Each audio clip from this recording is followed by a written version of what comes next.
É uma alegria poder compartilhar o Evangelho, compartilhar a salvação que Cristo nos trouxe ao morrer naquela cruz no Calvário. Nos últimos dias eu tenho compartilhado com os irmãos alguns textos bíblicos aos irmãos dessa igreja. É de fato que tem outros irmãos de outras igrejas, co-irmãs nossas, outros irmãos convidados também nos assistindo esta noite. É um prazer tê-lo você aqui também. Mas aos irmãos da nossa igreja eu tenho compartilhado alguns textos bíblicos durante esta semana, onde eu procurei reproduzir em ordem cronológica os fatos ocorridos há quase 2000 anos. O meu objetivo era despertar em você um sentimento ou sentimentos que muitas vezes o tempo tende a apagar. Enquanto eu li alguns daqueles textos, confesso, eu chorei copiosamente. Chorei porque conseguia enxergar nitidamente o Cordeiro de Deus, que morreu pelos meus pecados, assumindo o meu lugar naquela cruz. Onde Deus pegou os meus pecados e depositou sobre Jesus Cristo, fazendo padecer e sofrer. O Filho de Deus, sem pecado algum, sofrendo por mim, por você. Aqueles que leram esses textos da Escritura e não conseguiu demonstrar profundo sentimento de dívida com Jesus Cristo, é porque tem um coração insensato, um coração insensível, um coração endurecido. Pois grande foi o seu amor pelos pecadores, grande foi o seu amor por você e por mim. Se entregando voluntariamente, Ele suportou sofrimentos que nós não conseguiríamos, suportou sofrimento em nosso favor. Se você não consegue demonstrar gratidão por estas coisas, você não é de Cristo.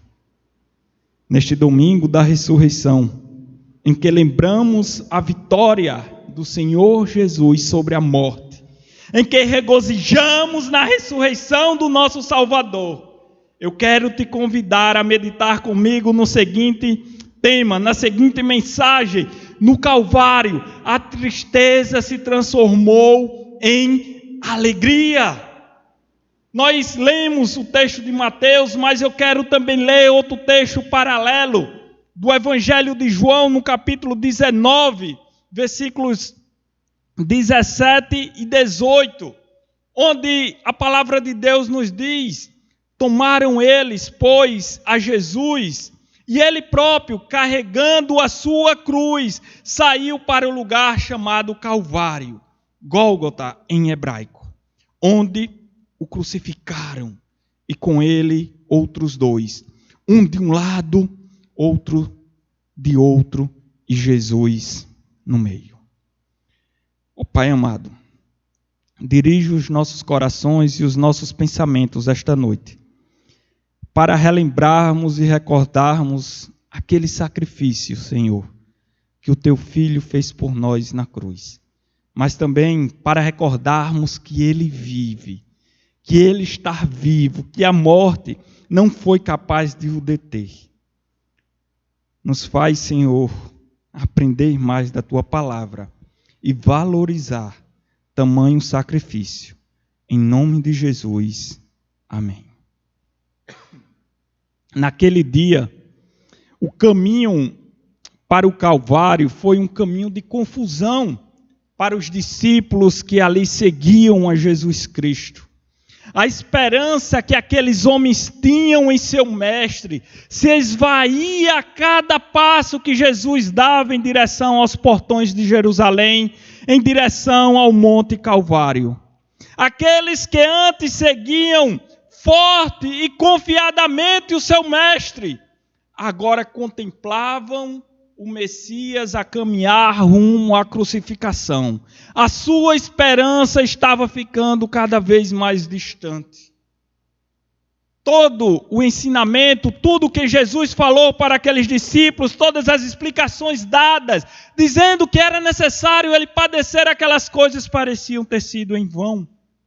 Enquanto a fé daqueles homens estava cada vez mais abalada, à medida que Jesus se aproximava do Monte Calvário. Hoje, nós olhando para trás, olhando para os feitos de Jesus, para a história, temos a nossa fé mais fortalecida. Porque no Calvário, a nossa tristeza foi transformada em alegria. Quero te apresentar 3 aspectos da crucificação de Cristo esta noite. A crucificação no Monte Calvário, que tornou possível transformar tristezas em alegrias. O primeiro deles é que no Calvário houve substituição. Sabemos, meus irmãos, que no Calvário Jesus foi injustamente crucificado como um transgressor. Foi condenado sem ter um só pecado. E ao olhar para o motivo que levou para a crucificação do Senhor Jesus Cristo, que levou um homem santo, sem pecados, a uma punição tão grande, a um sofrimento horrível, a dores terríveis, descobrimos que ele estava lá em substituição. Substituindo você e me substituindo naquela cruz. Lemos em 2 Coríntios capítulo 5, versículo 21, aquele que não conheceu o pecado, ele, Deus, o fez pecado por nós, para que nele, em Jesus, fôssemos feitos justiça de Deus. Jesus, o Filho amado de Deus, o Santo de Deus, a imagem do Deus invisível, sem pecado algum, puro, imaculado, inocente de todas as acusações feitas, padeceu naquela cruz por você e por mim.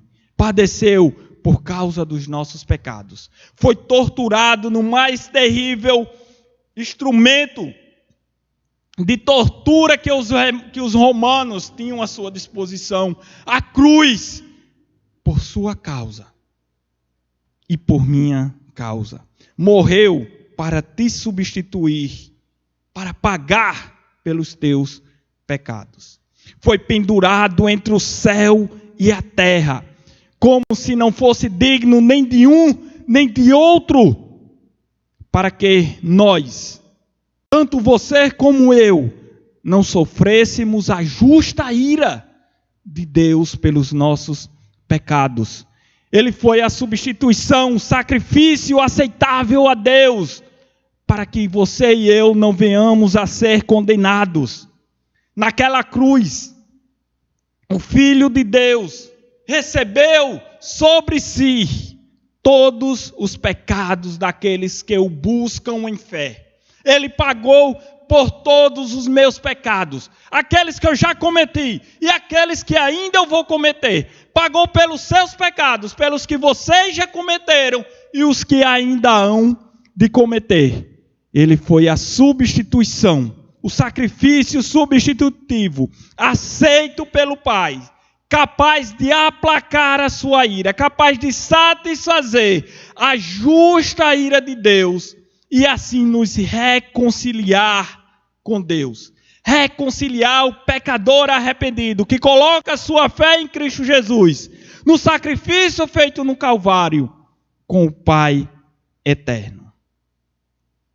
Pedro, em sua epístola, em sua primeira epístola, capítulo 2, versículo 24, ele ainda afirma que substitutivamente Jesus levou em seu corpo no madeiro os nossos pecados, para que nós, mortos para os pecados, vivamos para a justiça, pois pelas suas chagas fomos sarados. Nós que estávamos mortos, agora temos vida. Nós que estávamos em tristeza, agora temos alegria por conta da substituição que Jesus fez por mim e por você naquela cruz, substituindo o nosso lugar. Era eu que era para estar ali, era você que era para estar ali. Nós é quem pecamos diante de Deus e não seu filho. Mas ele substituiu, tomou o nosso lugar naquela cruz para que pudéssemos ter vida. Cristo tomou sobre si a maldição que era para vir sobre você e sobre mim, para que pudéssemos ter vida, para que vivamos a justiça de Deus. Ele fez expiação pelo nosso pecado diante de Deus, para que aqueles que verdadeiramente creem e se arrependem em seu nome, sejam salvos e justificados diante do Pai por sua morte. Não porque somos bons, porque era para estarmos pregados naquela cruz, mas porque Ele, o Senhor Jesus Cristo, expiou e substituiu os nossos pecados naquela cruz. Morrendo, Ele nos deu vida. Aos Gálatas, Paulo ainda escreve: Cristo nos resgatou da maldição da lei, fazendo-se Ele próprio maldição em nosso lugar. Nós que éramos para sofrer a maldição da lei de Deus, porque nós é que somos pecadores, mas Ele, o Santo de Deus, o Justo de Deus, sofreu pelos nossos pecados. Ele substituiu a ira de Deus, que era para vir sobre eu e você, pelo amor de Deus.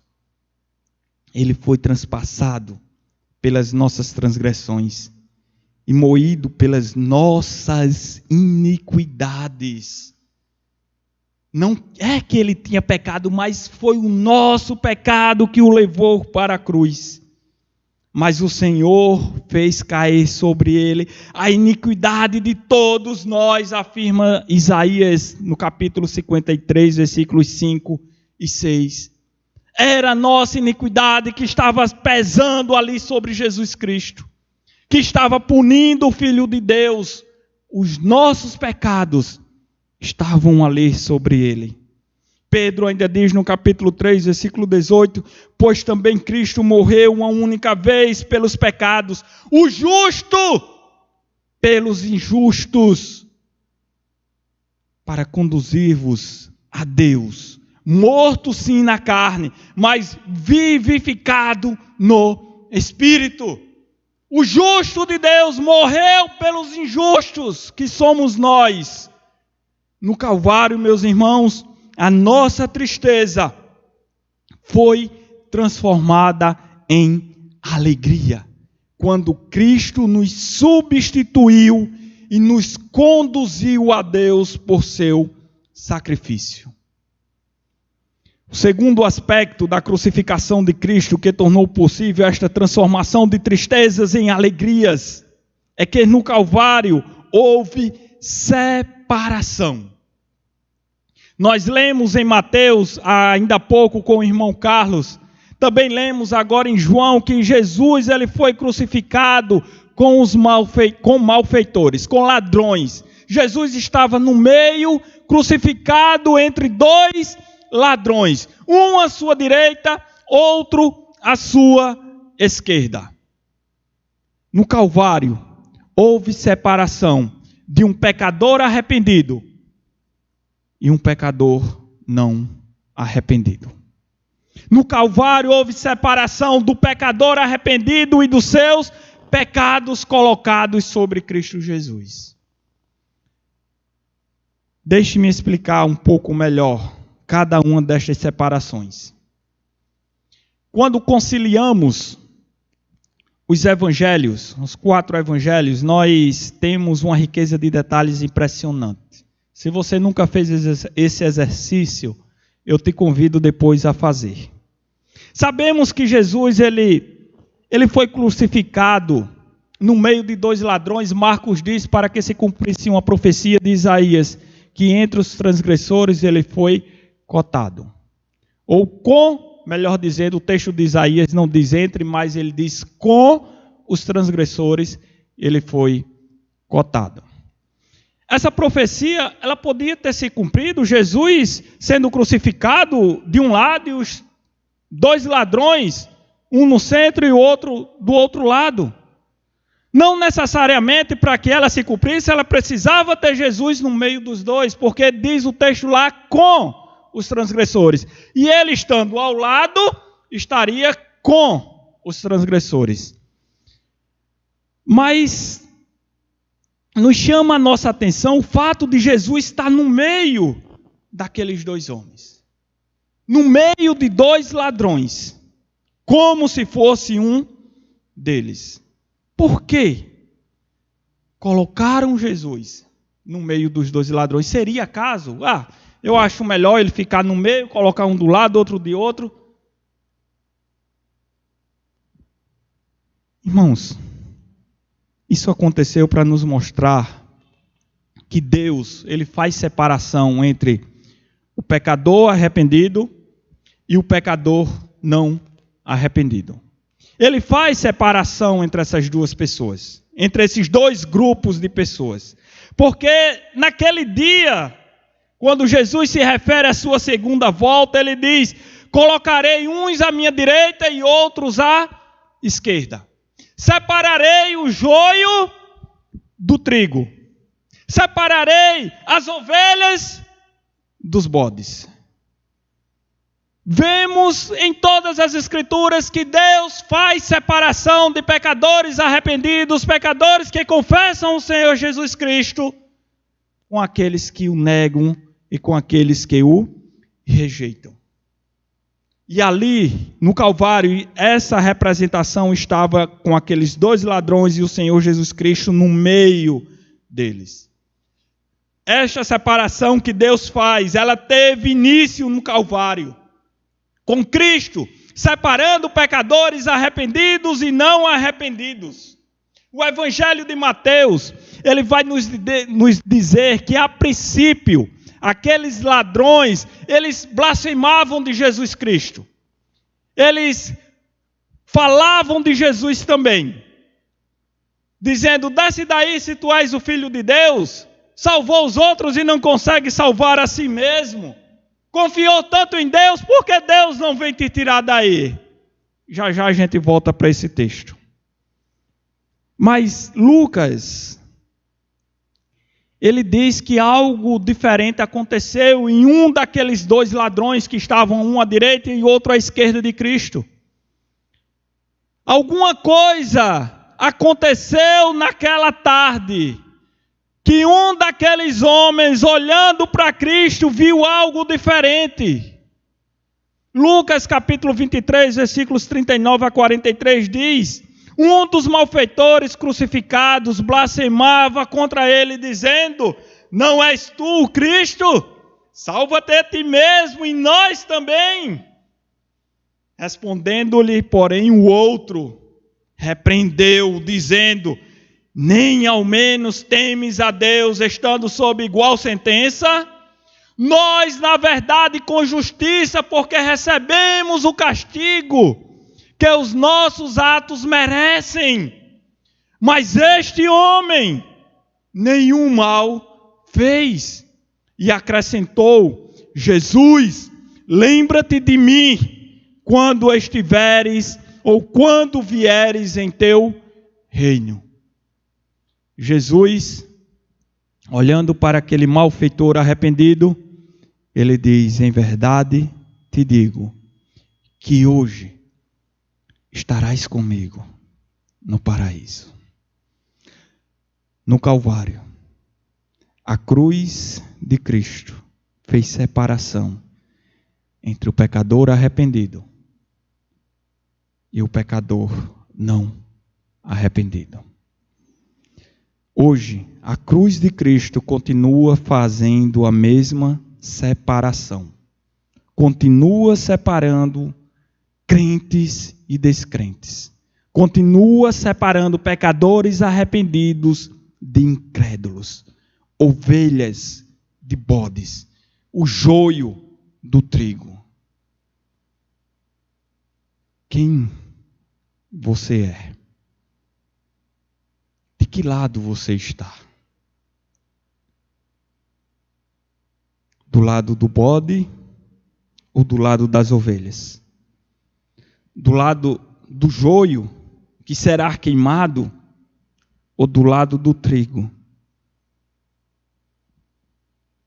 Os pecadores, incrédulos, que não se arrependem, ou do lado daqueles que confessam ao Senhor Jesus Cristo e creem no seu sacrifício para a sua salvação? De que lado você está? Um outro fato que também chama a nossa atenção no texto é que no Calvário, aquele ladrão que se arrependeu, ele separou-se dos seus pecados diante do Senhor Jesus Cristo naquela cruz. Ele separou-se dos seus pecados quando ele confessou que era um pecador. Ele diz: nós, na verdade, com justiça, porque recebemos o castigo que os nossos pecados merecem, que os nossos atos merecem. Ele separou-se dos seus pecados quando ele confessou a santidade de Cristo. Mas este nenhum mal fez. Você não vai temer a Deus. Ele separou-se dos seus pecados quando confessou o senhorio e a dependência de Cristo para a vida eterna. Jesus, lembra-te de mim quando estiveres ou quando vieres em seu reino. Irmãos, e quando um pecador se arrepende, ele encontra perdão, ele encontra vida eterna, porque logo em seguida Jesus diz: em verdade te digo que hoje estarás comigo no paraíso. Podemos ter uma vida de pecados, podemos viver a vida inteira pecando e fazendo a maldade, mas quando nos arrependemos, encontramos perdão, porque Cristo pagou pelos nossos pecados, Ele nos substituiu naquela cruz. E em Cristo vamos encontrar a vida eterna. Eu não sei o que você já fez até hoje, por onde você andou, quais foram os teus pecados. Mas Deus o sabe. Mas eu te asseguro, se você hoje colocar eles diante de Cristo aos pés da cruz e confiar em Jesus Cristo como teu Salvador, arrepender-se dos teus pecados, reconhecer o senhorio de Cristo em tua vida, você também será salvo e estará com Jesus quando Ele vier em seu reino. Você terá vida eterna. Você pode, meu amigo ou minha amiga incrédulo, que está nos escutando esta noite, fazer esta confissão agora onde você está. Você pode crer no Senhor Jesus Cristo, confessar os teus pecados somente a Ele. Você não precisa de um pastor, você não precisa de um padre, você não precisa de ninguém, somente de Jesus Cristo. Ajoelhe-se diante dEle, confesse os seus pecados a Ele, se arrependa e Ele te perdoará, Ele te concederá vida eterna. Foi no Calvário que Jesus separou pecadores arrependidos dos incrédulos, transformando aquilo que era tristeza em alegria. Aquele que estava condenado, fadado ao fogo do inferno, agora recebeu a promessa de Cristo: hoje mesmo estarás comigo no paraíso. Arrependa-se e creia no Senhor Jesus Cristo. No Calvário, a crucificação de Cristo transformou a tristeza em alegria, porque houve substituição, porque houve separação. E em terceiro lugar, ainda com a letra S, para você não se perder, no Calvário houve salvação.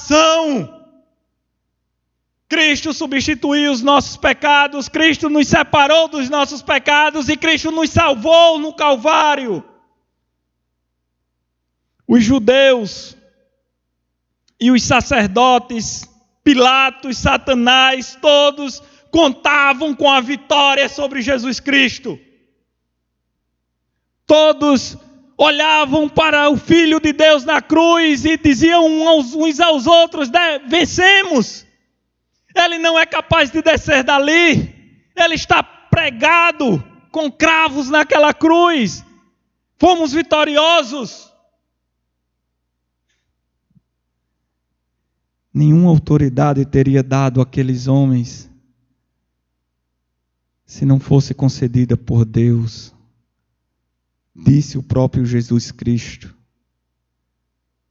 Nenhuma autoridade eles teriam para colocar Jesus na cruz, se Deus não tivesse permitido.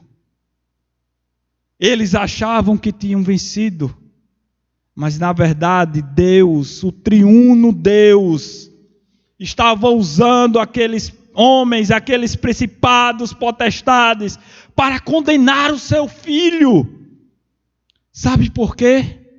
Sabe por que Deus estava condenando o seu próprio filho, o seu filho amado? Porque Ele te ama. Porque Ele quer te salvar. Você é capaz de entender a dimensão desse amor de Deus? Romanos capítulo 8, versículo 32 e 34, Paulo escreve: aquele que não poupou o seu próprio filho. Não foram os homens que crucificaram a Jesus, Jesus que se entregou para ser crucificado. Nenhum daqueles homens tinha autoridade sobre Cristo, mas Deus concedeu autoridades a eles para que eles cumprissem o propósito de Deus. Porque Deus entregou, Deus não poupou o seu próprio filho. O texto continua: antes, por todos nós o entregou.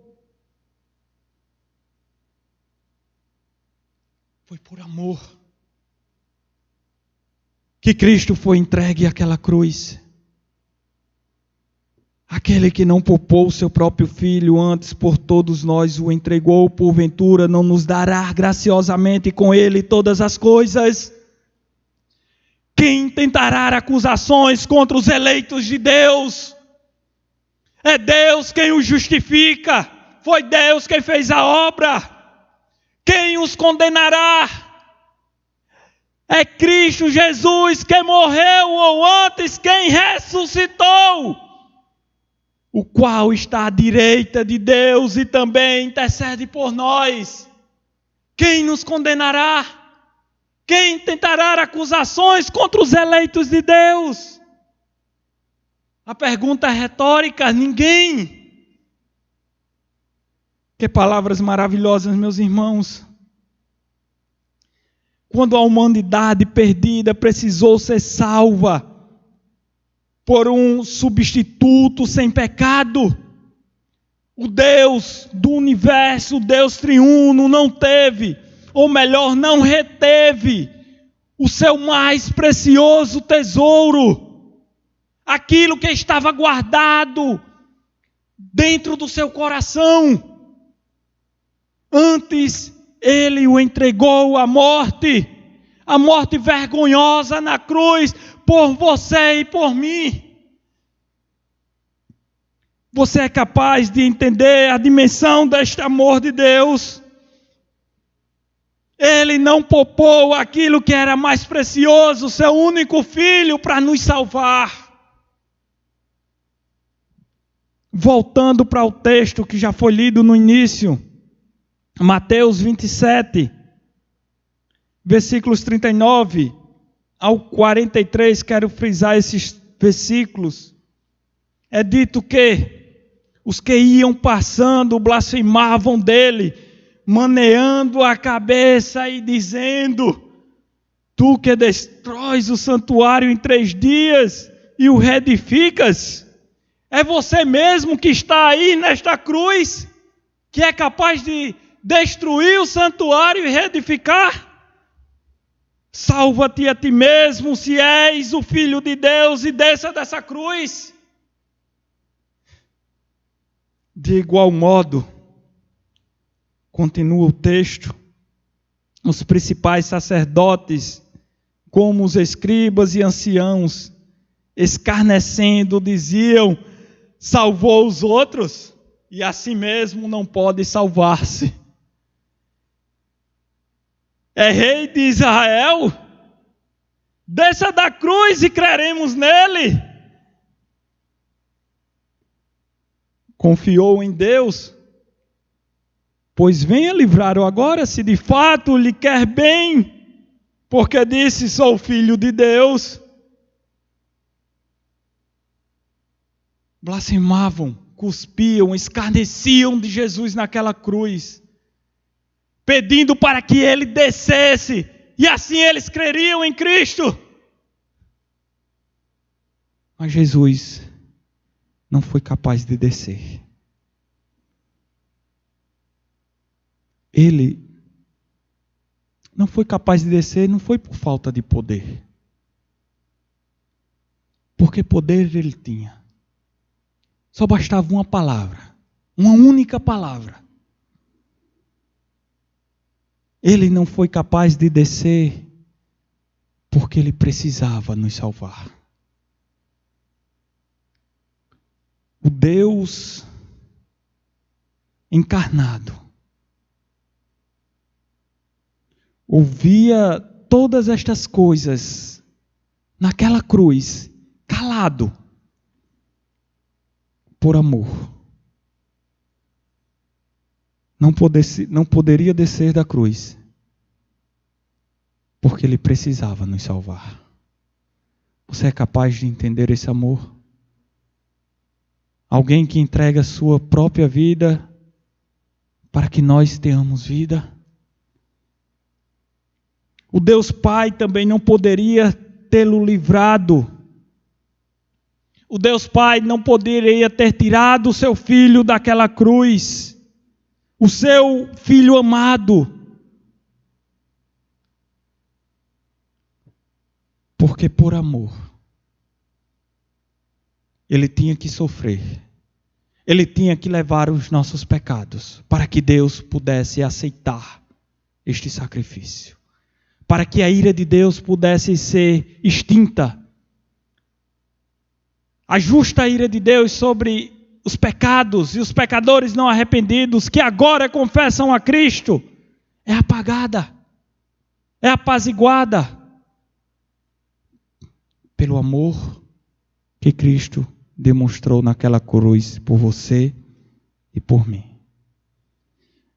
Você é capaz de entender a dimensão deste amor?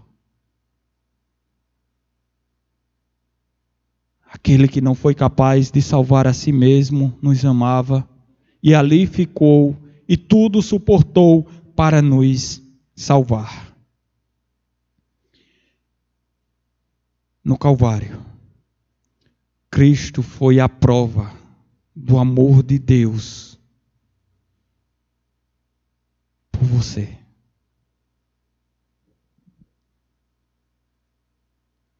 O Filho de Deus crucificado foi a prova que Deus nos deu do mais puro e genuíno amor.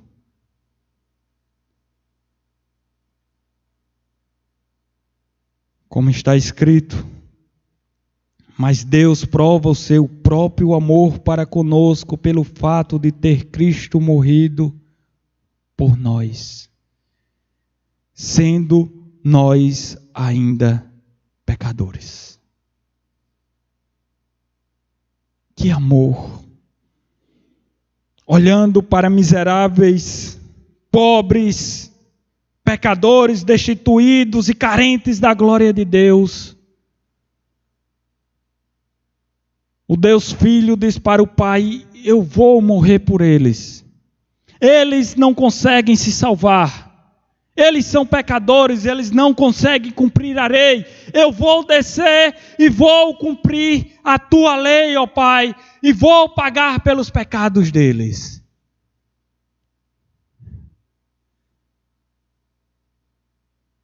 Você consegue entender a dimensão desse amor?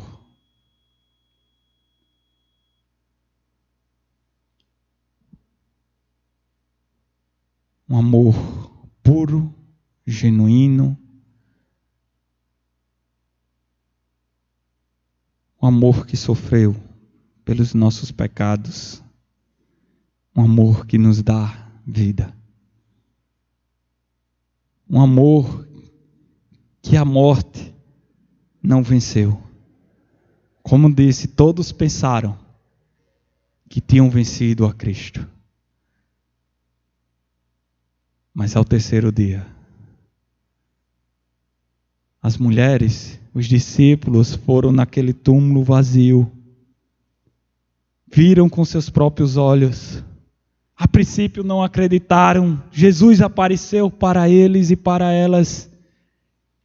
Você duvida? Então toca. Toca aqui nas minhas chagas. Toca na minha ferida. Toca aqui no meu peito. Que foi transpassado por sua causa. E muitos foram testemunhas dessa ressurreição. Aqueles que estavam tristes, aqueles que estavam desolados, agora estavam alegres. O Senhor Jesus venceu a morte para nos dar vida eterna. A Páscoa anuncia na voz de Cristo ressurreto, como ele havia proclamado antes: a vossa tristeza se converterá em alegria. E mais uma vez, e a vossa alegria ninguém poderá tirar. Eu conquistei a vitória para você, diz o Senhor Jesus Cristo. Eu te dou vida. Se você crê em mim, como diz as Escrituras, do seu interior correrão rios de água viva. A Páscoa mostra o sacrifício substitutivo de Deus em nosso lugar. A Páscoa mostra que nós, pecadores arrependidos, fomos separados dos nossos pecados no Calvário. A Páscoa mostra que Jesus no Calvário trouxe salvação para aqueles que nele crê. Como Isaías profetizou, ele verá o fruto do penoso trabalho de sua alma e ficará satisfeito. O meu servo, o justo, com o seu conhecimento justificará muitos. Porque as iniquidades dele levara sobre si. Hoje, Cristo olha para nós, olha para a sua igreja, que ele comprou com seu precioso sangue, e se alegra naqueles crentes verdadeiros.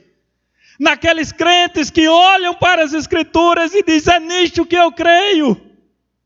Aqui está a minha salvação, aqui está a vontade de Deus para a minha vida.